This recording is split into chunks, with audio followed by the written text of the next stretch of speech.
as you know, the new trend, people are no longer working with money, like physical money. Banknotes are no longer working with cash with them. So in this video, I'm going to show you how you can get to pay wherever you are bought using your Airtel Money Pay.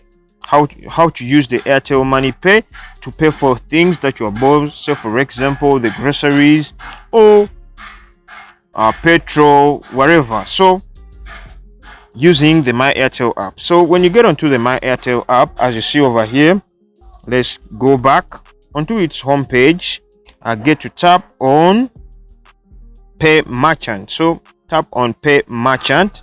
So whichever person that has the Airtel Money Pay service on their business, they will be having their toll number. So you then just have to put in their toll number and then tap continue and pay the amount of money that you want to pay to that place or business where you have bought something and get to pay them. So yeah, that's how you can get to use the Airtel Pay services on Airtel in your daily life.